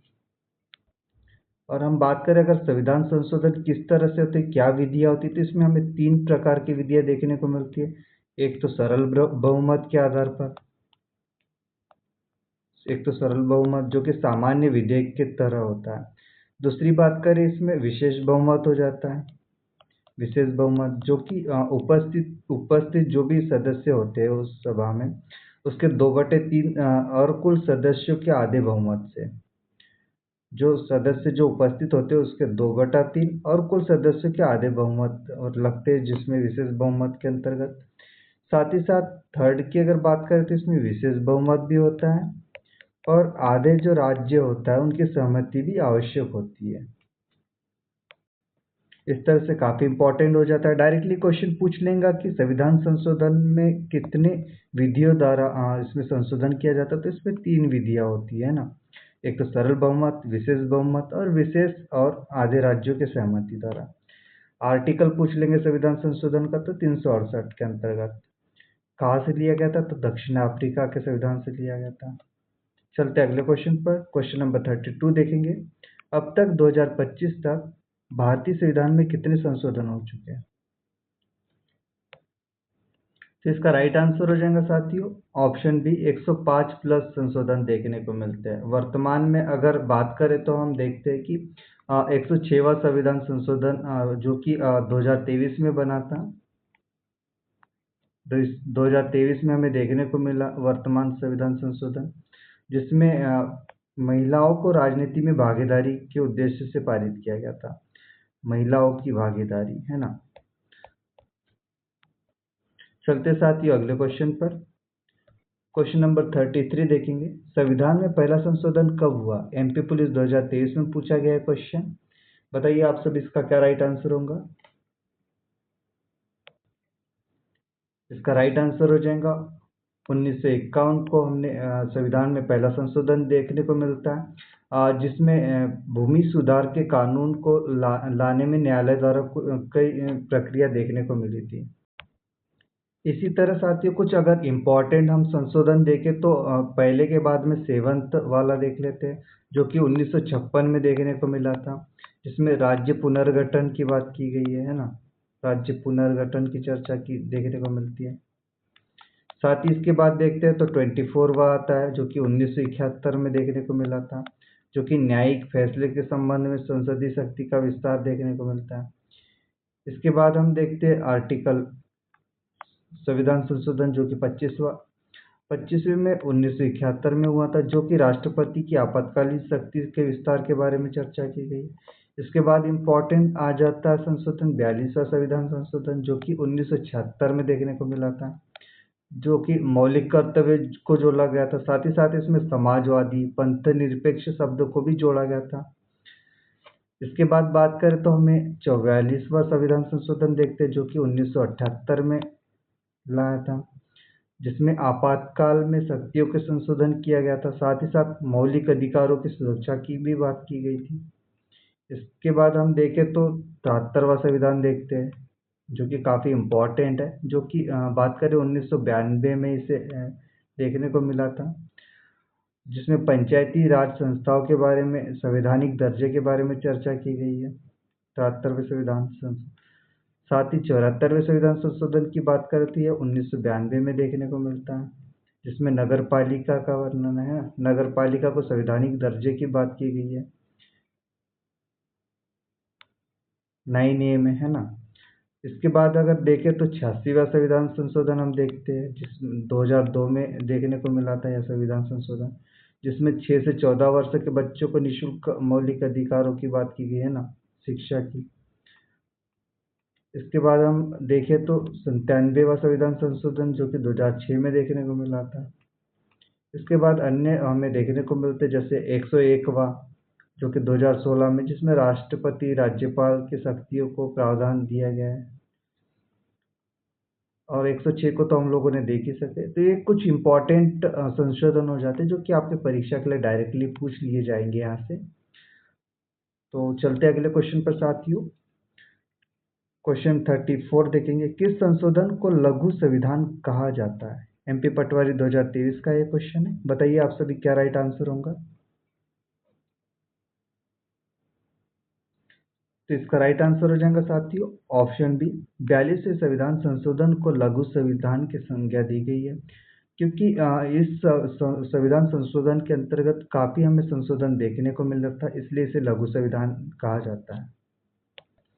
चलते अगले क्वेश्चन पर। क्वेश्चन नंबर 35 देखेंगे, संविधान संशोधन प्रक्रिया भारत में कैसी है? इसका राइट आंसर हो जाएगा साथियों ऑप्शन सी, दोनों टाइप की, कठोर भी है लचीली भी है। चलते अगले क्वेश्चन की ओर। क्वेश्चन नंबर 36 देखेंगे, भारत में कार्यपालिका का प्रमुख कौन है? जेल प्रहरी 2023 का ये क्वेश्चन है। बताइए इसका क्या राइट आंसर होगा। इसका राइट आंसर हो जाएगा ऑप्शन बी, राष्ट्रपति। राष्ट्रपति जो है वो भारतीय संघ का कार्यपालिका प्रमुख है ना, जिसे राज्य प्रमुख भी कहा जाता है। अगर वही हम बात करें प्रधानमंत्री को, ये तो यह केंद्र सरकार का वास्तविक प्रमुख है। क्या है? वास्तविक प्रमुख, जो मंत्रिपरिषद का नेतृत्व करता है, साथ ही साथ राष्ट्रपति को सलाह देने का भी काम करता है प्रधानमंत्री। साथ ही हम बात करें मुख्य न्यायाधीश की, तो यह न्यायिक प्रमुख होता है। वही राज्यपाल की चर्चा करते हुए, राज्य का संवैधानिक प्रमुख है ना, राज्य सरकार की कार्यपालिका शक्तियों का प्रयोग राज्यपाल के नाम पर करता है मुख्यमंत्री, है ना। चलते अगले क्वेश्चन पर। क्वेश्चन नंबर 37 देखेंगे, भारत में संसद कितने सदनों वाली है? तो इसका राइट आंसर हो जाएगा साथियों ऑप्शन बी, 2 सदनों वाली देखने को मिलती है, जिसमें लोकसभा देखते हैं ना, लोकसभा और राज्यसभा में देखने को मिलती है। अगर लोकसभा की बात करें तो लोकसभा में सीधे जनता द्वारा चुनी जाती है ना, इसमें जनता द्वारा। वही अगर राज्यसभा की बात करें तो इसमें राज्यों और केंद्र शासित प्रदेशों के प्रतिनिधि देखने को मिलते हैं, जिसकी संख्या अगर बात करें तो 245 देखने को मिलती है। लोकसभा की बात करें तो इसमें 543 संख्या देखने को मिलती है, और 2 राष्ट्रपति द्वारा नियुक्त किए जाते हैं इसमें।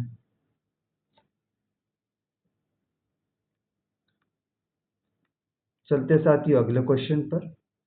क्वेश्चन नंबर 38 देखेंगे, भारत का संविधान कितने भागों में विभाजित है?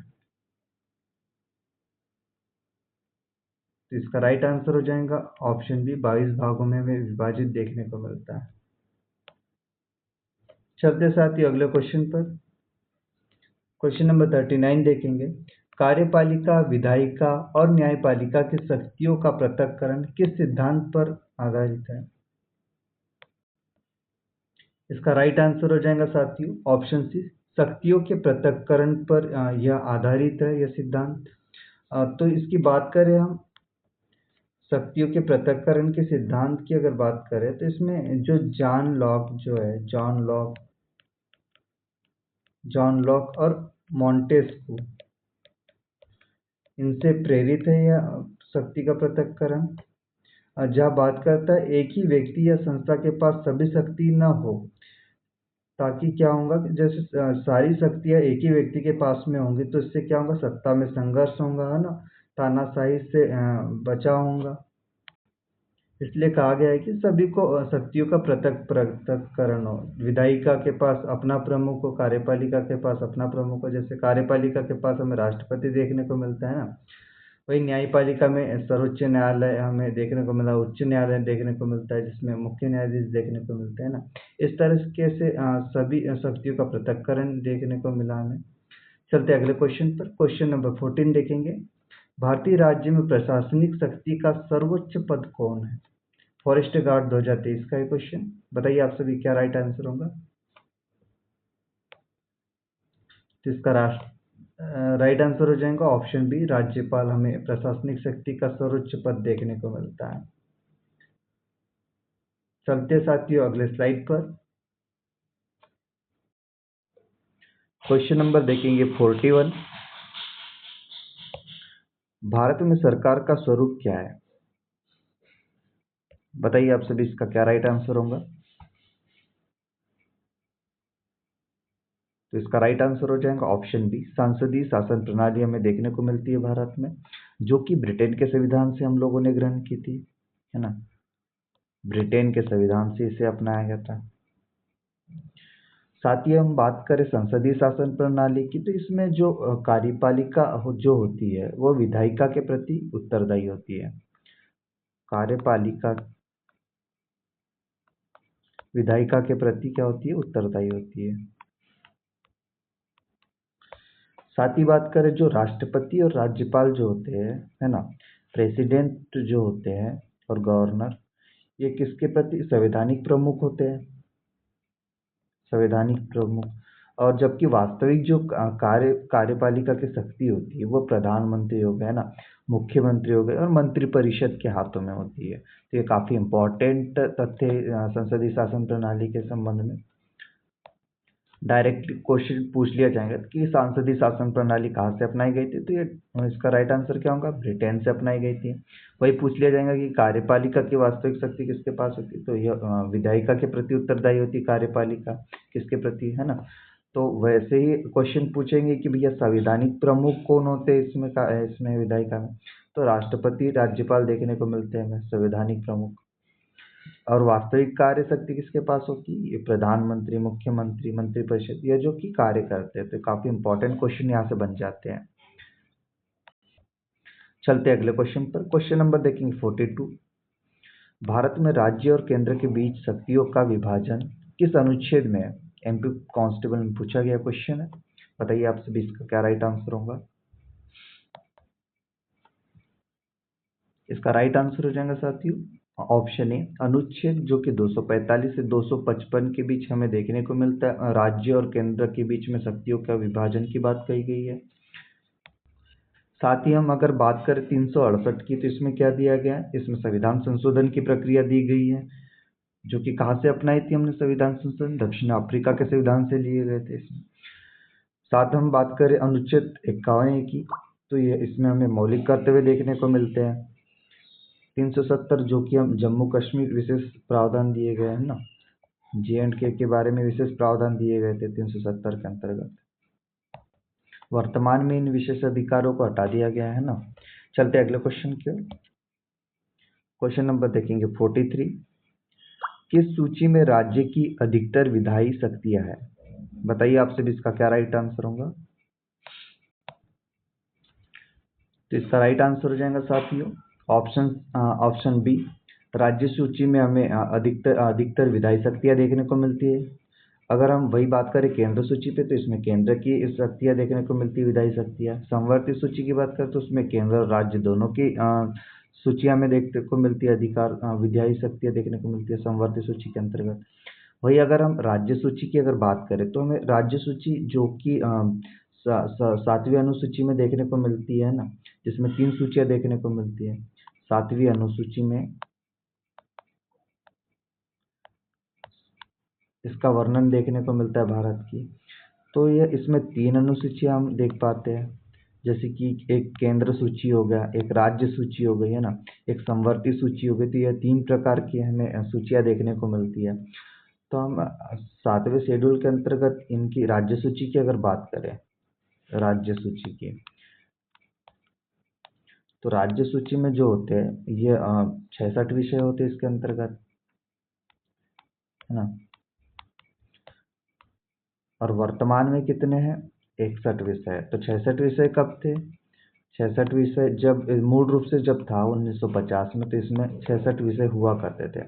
लेकिन 42वें संविधान संशोधन के द्वारा क्या किया? 42वें और 44वें संविधान संशोधन के द्वारा, 42 और 44वें संविधान संशोधन के द्वारा इसमें 61 विषय ही रह गए। बाकी का जो विषय थे वो समवर्ती सूची में कन्वर्ट कर दिए, ताकि उस पर केंद्र भी उस पर कार्य कर सके और राज्य भी उस पर कुछ कानून अपने बना सके। इस वजह से साथियों, जो 61 जो विषय है वर्तमान में, इन पर केवल राज्य सरकार ही कानून बना सकते हैं। मतलब केंद्र के जो अधिकार होते हैं, विषय होते हैं, उस पर केंद्र बना सकता है। वैसे ही राज्य के जो विषय होते हैं उस पर राज्य ही उस पर कानून बना सकता है। अगर हम जो भी हम विषय की बात करें कि कौन कौन से विषय इसमें दिए गए, तो मुख्य रूप से हम देखते हैं हमारे स्टेट में, तो हमें जो पुलिस सेवा है ना, पुलिस, तो ये हमें देखने को मिलता है। इस विषय पर राज्य कानून बना सकता है। कृषि हो गया, कृषि पर भी बना सकता है ना। सिंचाई हो गया, स्थानीय सरकार की बात हो या फिर भूमि की बात हो, न्यायिक प्रशासन की बात हो या फिर कारागार की हो, तो यही सारे चीज़ें हमें स्टेट राज्य सूची के इस पे देखने को मिलते हैं विषय में। तो उसी तरह साथियों, केंद्र की भी कुछ सूचियाँ होती है ना, केंद्र की सूचियों पे केंद्र कानून बनाता है। चलते हैं अगले क्वेश्चन पर साथियों। क्वेश्चन नंबर 44 देखेंगे। केंद्र और राज्य के बीच विवादों का निपटारा कौन करता है? एमपी वर्ग 1 में पूछा गया क्वेश्चन है आप सभी का। बताइए इसका क्या राइट आंसर होगा।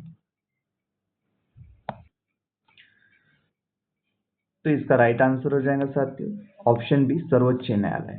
सर्वोच्च न्यायालय जो होता है, आर्टिकल बात करें 131 के अंतर्गत, जो भी भारत सरकार और किसी राज्य के बीच में जो भी विवाद होता है, तो उनके निपटारे की शक्ति सर्वोच्च न्यायालय के पास में है, वो जो कि आर्टिकल 131 के अंतर्गत हमें देखने को मिलता है।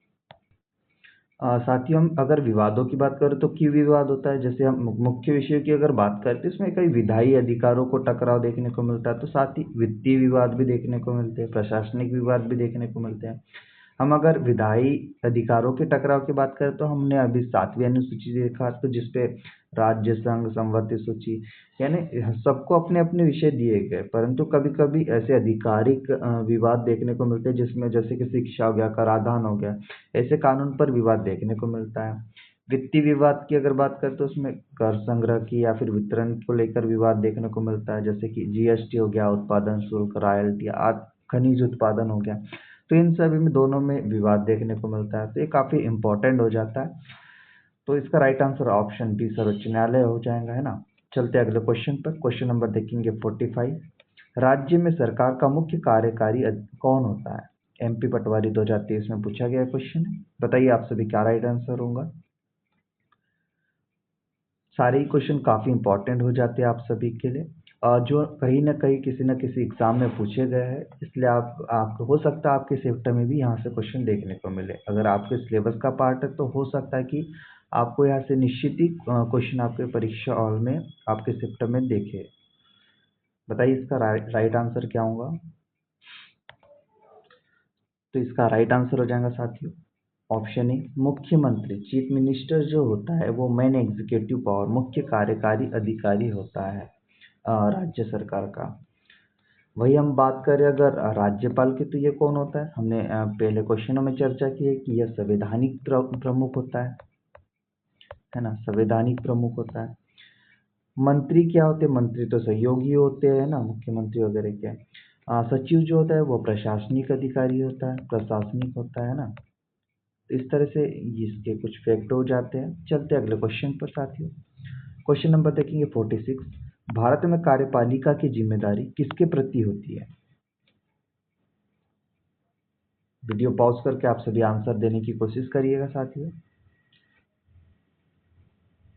इसका राइट आंसर हो जाएगा ऑप्शन सी, संसद यानी पार्लियामेंट के पास में कार्यपालिका की जिम्मेदारी होती है। चलते साथियों अगले क्वेश्चन पर। क्वेश्चन नंबर देखेंगे 47। न्यायपालिका का मुख्य कार्य क्या है? बताइए आप सभी इसका राइट आंसर देने की कोशिश करते रहिएगा, ताकि आपकी शानदार प्रैक्टिस होती रहे, है ना। बताइए इसका राइट आंसर आप सभी। इसका उत्तर हो जाएगा ऑप्शन सी, कानून की व्याख्या करना। कानून की जो व्याख्या करना, यही न्यायपालिका का मूल कार्य होता है।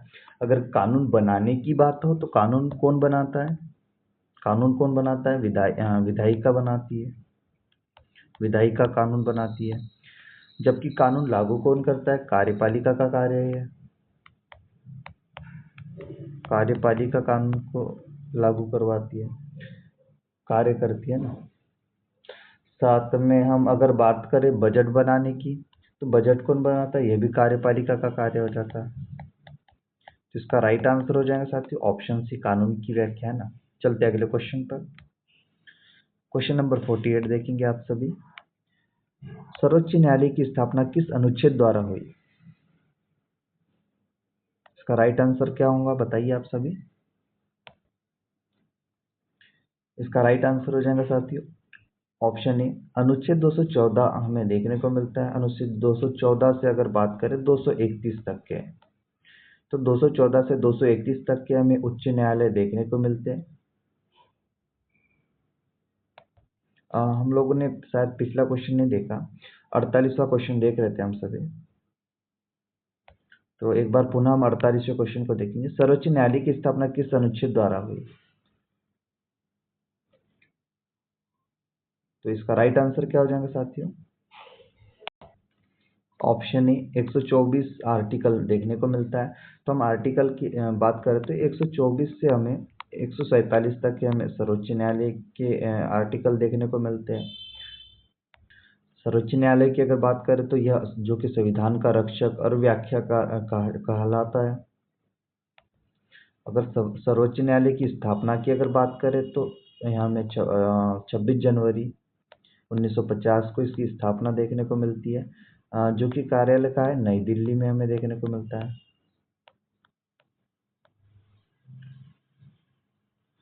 जो कि भारत का क्या है, सर्वोच्च न्यायिक निकाय है। क्या है? सर्वोच्च न्यायिक निकाय, सुप्रीम कोर्ट। तो क्वेश्चन डायरेक्टली पूछ लिया जाएगा कि भैया ये कौन सा निकाय है, तो क्या है, सर्वोच्च निकाय हमारे देश का। इसका ऑफिस का स्थान का है ना, तो ये नई दिल्ली में देखने को मिलता है हमें, है ना। कब स्थापना हुई? तो 26 जनवरी 1950 को स्थापना हुई इसकी। और आर्टिकल कब से कब तक है? तो 124 से 147 के बीच हमें सर्वोच्च न्यायालय के प्रावधान देखने को मिलते हैं। वर्तमान में अगर न्यायाधीशों की बात करें तो कितने न्यायाधीश है? 34 न्यायाधीश है। 34 न्यायाधीशों में बात करें तो इसमें एक मुख्य न्यायाधीश हो जाते हैं और 33 जो होते हैं वो अन्य न्यायाधीश है। साथ ही हम थोड़ी और चर्चा करें इस पे, तो जो न्यायाधीश जो होते हैं उन्हें राष्ट्रपति नियुक्त करते हैं। राष्ट्रपति नियुक्त करते हैं ना, किसे करते हैं? चीफ जस्टिस को, सुप्रीम कोर्ट के चीफ जस्टिस को, है ना। डायरेक्टली क्वेश्चन पूछ लिया जाता कि नियुक्ति कौन करते हैं सुप्रीम कोर्ट के न्यायाधीश की, तो राष्ट्रपति करते हैं। और सेवानिवृत्ति की आयु भी दी गई है, तो सेवानिवृत्ति की आयु क्या होती है, जैसे क्वेश्चन पूछ लेते हैं, इसमें 65 वर्ष होती है ना, 65 वर्ष होती है चीफ जस्टिस की रिटायरमेंट की आयु। अगर हम मुख्य न्यायाधीश की अगर बात करें अभी वर्तमान समय में, तो कौन देखने को मिलते हैं मुख्य न्यायाधीश सुप्रीम कोर्ट के? तो ये हमें भूषण रामकृष्ण गवई देखने को मिलते हैं। भूषण भूषण रामकृष्ण गवई, जिसे बी आर गवई भी आ जाता है शॉर्ट फॉर्म, है ना, बी आर गवई। ये हमें वर्तमान जो कि हमारे मुख्य न्यायाधीश हो जाते हैं। तो ये सारे ही फैक्ट आप सभी के लिए काफ़ी इम्पोर्टेंट है, चाहे एमपीटेट की एग्ज़ाम की बात हो या अन्य एग्ज़ामों की बात हो। तो ये इतने क्वेश्चन, मतलब इसमें से क्वेश्चन पूछते ही पूछते हैं एग्ज़ाम में, तो काफ़ी इम्पोर्टेंट हो जाता है सर्वोच्च न्यायालय की दृष्टि से और आपके एग्ज़ाम के लिए। चलते साथियों अगले क्वेश्चन पर। क्वेश्चन नंबर हम देखेंगे 49। उच्च न्यायालय किस अनुच्छेद के अंतर्गत आते हैं? एमपी फॉरेस्ट गार्ड में पूछा गया क्वेश्चन है एमपीएसबी द्वारा। बताइए इसका क्या राइट आंसर होगा। तो हमें आर्टिकल जो कि ऑप्शन है 214 इसका राइट आंसर हो जाता है। तो हम बात करें इसके आर्टिकल के उच्च न्यायालय की, तो ये 214 से लेके हमें 231 तक के देखने को मिलते हैं। 214 से 231 तक के हमें उच्च न्यायालय के प्रावधान देखने को मिलते हैं। उच्च न्यायालय में अगर बात करें तो इसमें एक राज्य भी हो सकती है, एक से अधिक राज्य भी हमें देखने को मिलते हैं। जैसे हम एग्जाम्पल के लिए एक हमारा स्टेट देखें तो पंजाब और हरियाणा सामान्यतः इनका एक उच्च न्यायालय जो कि चंडीगढ़ में है। तो ये दो स्टेट का एक हो जाता है उच्च न्यायालय। इसी तरह हमारे देश में ऐसे कई न्यायालय हमें देखने को मिलते हैं जिनमें दो राज्यों का हमें उच्च न्यायालय देखने को मिलता है। हम बात करते हैं उच्च न्यायालय की, तो उच्च न्यायालय की संरचना समझते थोड़ी। जो कि काफ़ी इम्पोर्टेंट होती है आप सभी के लिए। एग्जाम में डायरेक्टली क्वेश्चन पूछ लेते हैं उच्च न्यायालय से। उच्च न्यायालय की अगर बात करें तो इसमें जो मुख्य न्यायाधीश होते हैं इसकी नियुक्ति कौन करता है, तो राष्ट्रपति करते हैं। राष्ट्रपति जो है किसकी सलाह से करते हैं, या मुख्य न्यायाधीश जो भारत के जो मुख्य न्यायाधीश होते हैं उनकी सलाह से, या सीजीआई की सलाह से, या और साथ ही साथ राज्यपाल की सलाह से, ना गवर्नर की सलाह से हो जाते हैं। और संबंधित उच्च न्यायालय के जो मुख्य न्यायाधीश होते हैं तो ये तीनों ही इनसे परामर्श लेते हैं, उसके बाद राष्ट्रपति उन्हें नियुक्त करते हैं। क्या योग्यता होती है उच्च न्यायालय के न्यायाधीश की, जो कि 10 वर्ष का अधिवक्ता हो, है ना, 10 वर्ष न्यायिक अनुभव हो जिसके पास में, उसे मुख्य न्यायाधीश घोषित करते उच्च न्यायालय का। साथ ही बात करें इसकी सेवानिवृत्ति की, तो इसकी जो कार्यकाल होता है ये 62 वर्ष होता है, 62 ईयर्स होते हैं।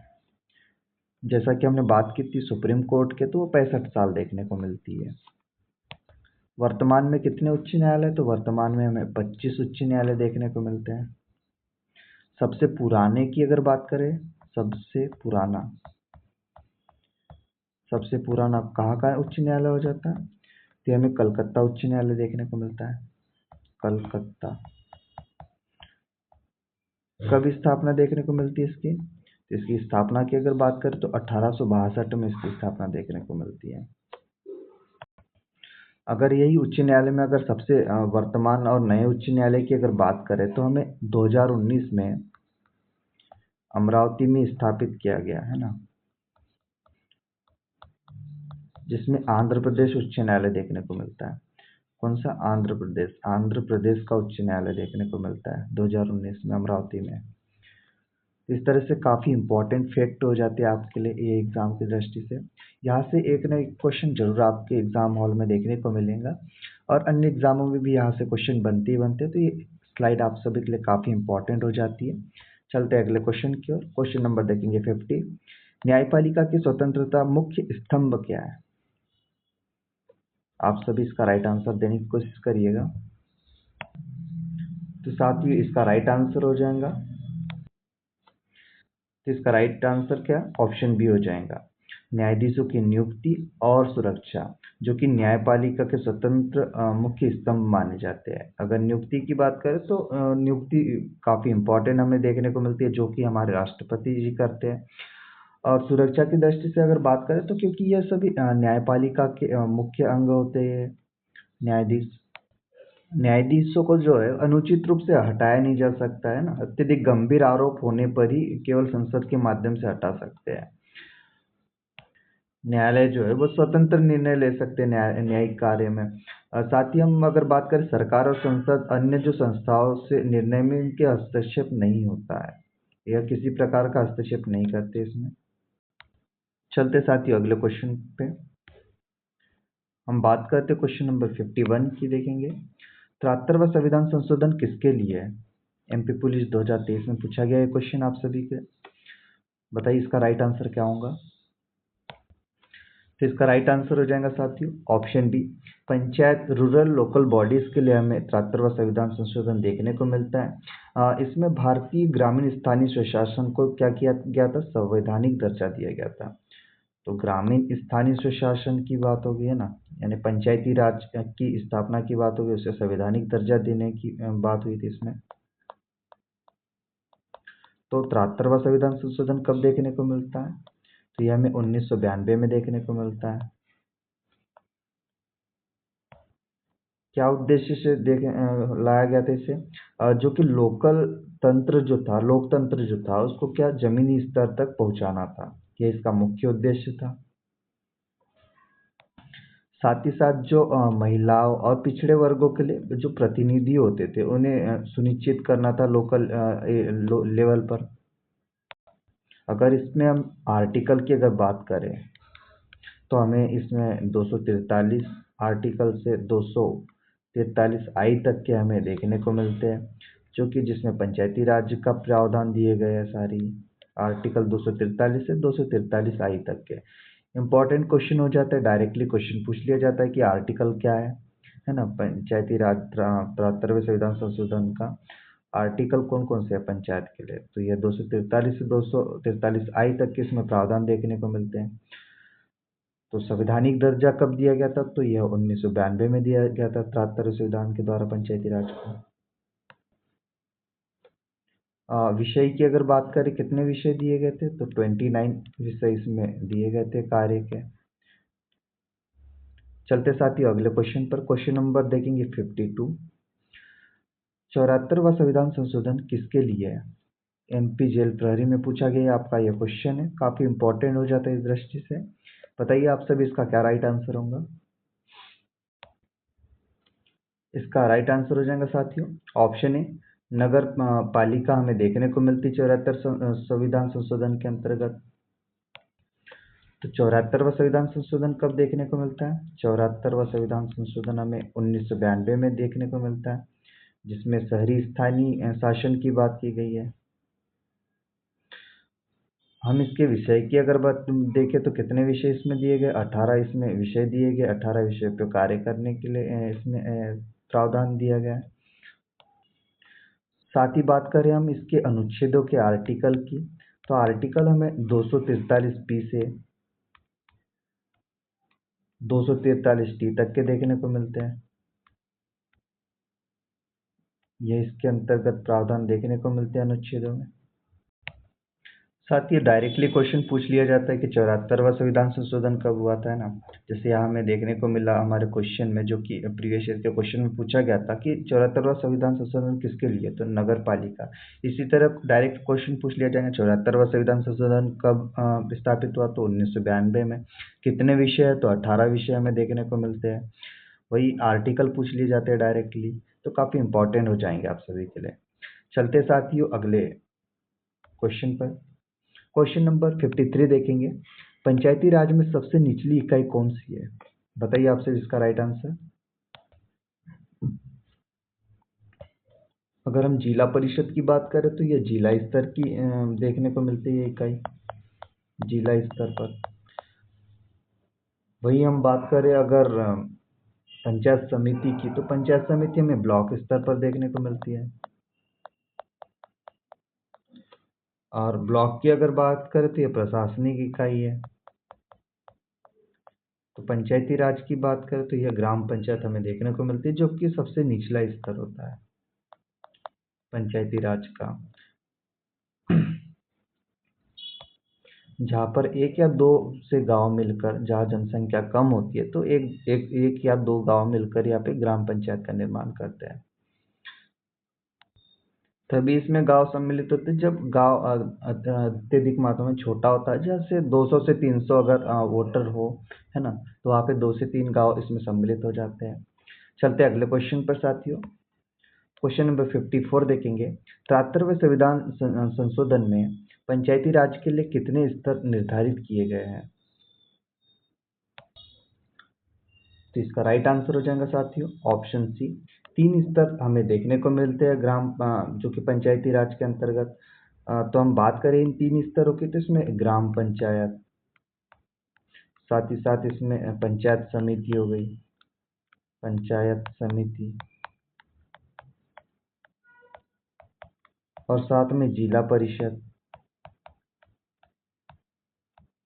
ये तीनों ही हमें पंचायती राज के स्तरों के अंतर्गत देखने को मिलते हैं, जो कि 73वें संविधान संशोधन में दिए गए। चलते साथ ही अगले क्वेश्चन पर। क्वेश्चन नंबर बात करेंगे 55 की।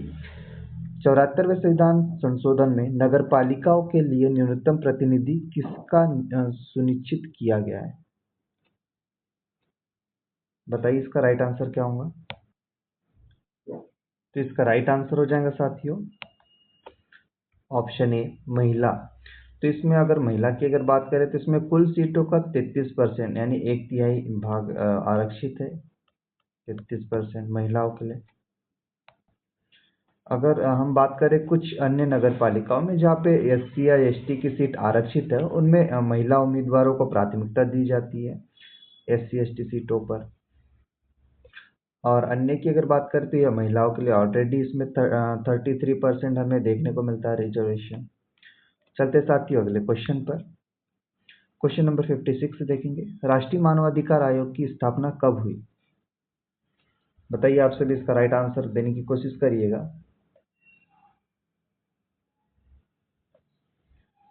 तो इसका राइट आंसर हो जाएगा ऑप्शन ए। 1993 में हमें राष्ट्रीय मानवाधिकार आयोग की स्थापना देखने को मिलती है। अगर हम राष्ट्रीय मानवाधिकार आयोग की स्थापना की अगर बात करें तो इसमें हमें कब देखने को मिलता है, तो यह हमें जो कि एक्ट 1993 के एक्ट के तहत हमें इसकी स्थापना देखने को मिलता है, जो कि protection of human right act देखने को मिलता है। इसका क्या उद्देश्य से इसे लाया गया था, तो भारत में जो है मानव अधिकारों की सुरक्षा करना, साथ और संवर्धन करना, यह इसका मुख्य उद्देश्य था। अगर किसी भी मानव के अधिकारों का कहीं उल्लंघन होता हुआ दिखाई देता है तो वह डायरेक्टली राष्ट्रीय मानवाधिकार आयोग में अपना शिकायत दर्ज करवा सकता है। अगर इसके अध्यक्ष की बात करें तो अध्यक्ष कौन होता है, तो अध्यक्ष जो सेवानिवृत्त जो सुप्रीम कोर्ट के न्यायाधीश होते हैं वह इसके अध्यक्ष होते हैं। तो सुप्रीम कोर्ट के रिटायर्ड जो अधिकारी होते हैं वह इसके अध्यक्ष होते हैं। तो राष्ट्रीय मानवाधिकारों के कार्य क्या होते हैं, तो कार्य ये होते हैं कि मानवाधिकार उल्लंघन की जांच करना, साथ में शिकायतों को स्वीकार करना हो गई, या फिर सिफारिश देने की बात हो गई। जैसे सिफारिश क्यों देंगे, जैसे कानून हो गए, नीति हो गई, हर एक कार्यवाही जैसे सुधार हमें देखने को मिलते हैं उनमें सिफारिश देते भी है ये मानवाधिकार आयोग के अध्यक्ष वगैरह। वही हम बात करें सार्वजनिक जागरूकता देना, जैसे मानवाधिकार के प्रति जो भी जागरूकता फैलाई जा सकती है तो ये राष्ट्रीय मानवाधिकार आयोग का कार्य हो जाता है। साथ में अनुसंधान और शिक्षा के क्षेत्र में भी ये काम कर रहा है ना। तो इस तरह से इसके साथ ही इसके कार्य हो जाते हैं कुछ काफ़ी इम्पोर्टेंट है जो कि। और हम मानवाधिकार की बात करें तो ये डायरेक्टली आपके सिलेबस में मेंशन है, तो यहाँ से निश्चित ही एक दो क्वेश्चन आपको देखने को मिलेंगे आपके शिफ्ट में। साथ ही हम लोगों ने जितने भी अभी तक के क्वेश्चन लगा है, ये लेक्चर काफ़ी इंपॉर्टेंट है आप लोगों के लिए, जो कि जो भी हम लोगों ने यहाँ से टॉपिक सेलेक्ट किए आज के इस लेक्चर में, वो सारे ही टॉपिक्स आपके काफ़ी इंपॉर्टेंट है और यहाँ से क्वेश्चन लगभग आपके बनना तय है। यहाँ से एक न एक क्वेश्चन आपका जरूर बनेगा, तो ये क्लास काफ़ी इंपॉर्टेंट है। अंत तक बने रहिएगा, सारे ही क्वेश्चन आप सभी के लिए काफ़ी इंपॉर्टेंट है। और साथ ही जिन लोगों ने अगर चैनल को अभी तक के लाइक नहीं किया, सब्सक्राइब नहीं किया, तो सब्सक्राइब कर दीजिए, ताकि ऐसी वीडियो आप तक के आने वाली काफ़ी इंपॉर्टेंट क्लासेस हम डिस्कस करेंगे तो आप तक के पहुंच सके सारी वीडियो। अगले क्वेश्चन को देखते हैं। क्वेश्चन नंबर 57 देखेंगे। मानवाधिकार आयोग का प्रमुख कौन होता है, तो इसका राइट आंसर क्या होगा साथियों, अभी हम लोगों ने डिस्कस किया। ऑप्शन बी, सेवानिवृत्त जो न्यायाधीश होते हैं ये इसके प्रमुख होते हैं। चलते हैं अगले क्वेश्चन पर। क्वेश्चन नंबर 58 देखेंगे। राज्य मानवाधिकार आयोग के गठन का आधार कौन सा अनुच्छेद है, एमपी कांस्टेबल में पूछा गया आपका यह क्वेश्चन है। बताइए इसका राइट आंसर क्या होगा। इसका राइट आंसर हो जाएगा ऑप्शन सी, अनुच्छेद 323 बी के अंतर्गत हमें राज्य मानवाधिकार आयोग का वर्णन देखने को मिलता है साथियों। अगर हम राज्य मानवाधिकार आयोग की स्थापना क्रम की बात करें तो इसे protection of human rights act जो कि जो एक्ट बना था, ये कब बना था, 1993 में यह देखने को मिलता है एक्ट, जिसके माध्यम से राज्य मानवाधिकार आयोग का गठन हुआ था। इसके अगर अध्यक्ष की बात करें तो अध्यक्ष कौन होता है, इसके अध्यक्ष भी सेवानिवृत्त सुप्रीम कोर्ट के न्यायाधीश देखने को मिलते हैं, निवृत्त। इसमें अन्य सदस्य भी होते हैं जो कि सुप्रीम कोर्ट या उच्च न्यायालय के न्यायाधीश ही होते हैं। तो हम राज्य मानवाधिकार आयोग के कार्यों की अगर बात करें तो इनमें भी कार्य जो कि सुप्रीम कोर्ट के होते हैं वही सेम देखने को मिलते हैं, जैसे मानवाधिकार उल्लंघन की जांच करना हो या फिर शिकायत स्वीकार करने की बात हो, सिफारिश देने की बात हो कानून नीतियों वगैरह पे, सार्वजनिक जागरूकता की बात हो, तो ये सारे ही कार्य जो कि हमें राष्ट्रीय मानवाधिकार आयोग में देखने को मिलते हैं वो सारे ही कार्य राज्य मानवाधिकार आयोग के भी हो जाते हैं। तो इस तरह से काफ़ी इंपॉर्टेंट आप लोगों के लिए यह सारी फैक्ट हो जाते हैं। चलते साथ ही अगले क्वेश्चन पर। क्वेश्चन नंबर 59 देखेंगे। NHRC national human right commission का मुख्य कार्य क्या है।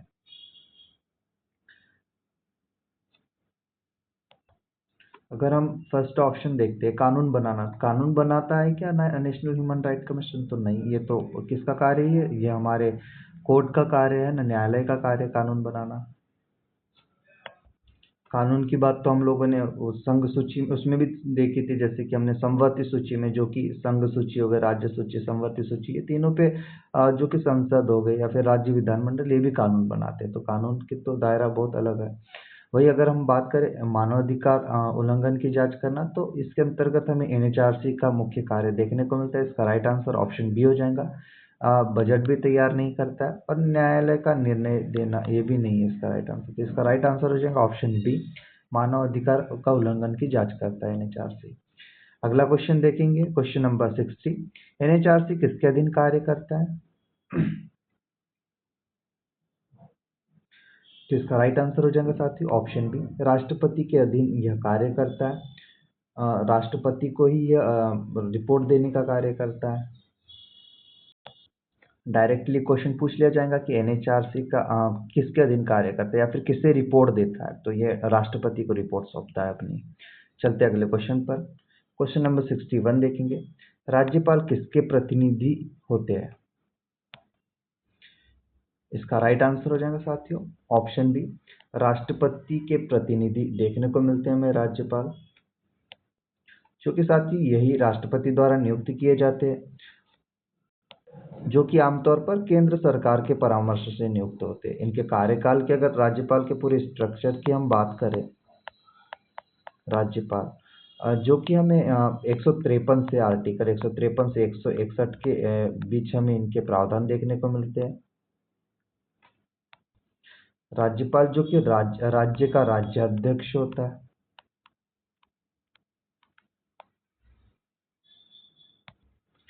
जो कि संवैधानिक प्रमुख है ना।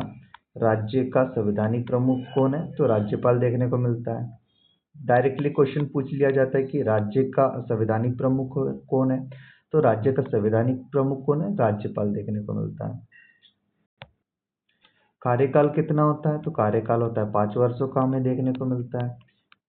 या फिर राष्ट्रपति उसके समय से पहले भी इन्हें हटा सकता है। तो इस तरह से साथियों काफ़ी इंपॉर्टेंट फैक्ट हो जाती है राज्यपाल से संबंध में, तो आप सभी इन्हें देख लीजिएगा। चलते अगले क्वेश्चन पर, क्वेश्चन नंबर बात करेंगे हम 62 की। तो राज्य सरकार के मंत्रिपरिषद को किसके प्रति जिम्मेदार होना पड़ता है? बताइए इसका क्या राइट आंसर हो जाएगा? तो इसका राइट आंसर हो जाएगा ऑप्शन सी, जो कि विधानसभा के लेजिस्लेटिव असेंबली के प्रति जिम्मेदार होना पड़ता है मंत्रिपरिषद को, राज्य सरकार के। चलते साथ ही अगले क्वेश्चन की बात करते हैं। तो क्वेश्चन 63 ये रहा आपके सामने, केंद्र राज्य विवाद में सर्वोच्च निर्णय किसका है? पुनः हम देखेंगे, केंद्र राज्य विवाद में सर्वोच्च निर्णय किसका है? क्या होगा इसका राइट आंसर? ऑप्शन सी, सर्वोच्च न्यायालय हमें इसमें देखने को मिलता है। जैसे कि हमने बात की थी, जो कि 131 आर्टिकल 131 के अंतर्गत हमें केंद्र राज्य विवाद में हमें सर्वोच्च न्यायालय का स्थान देखने को मिलता है।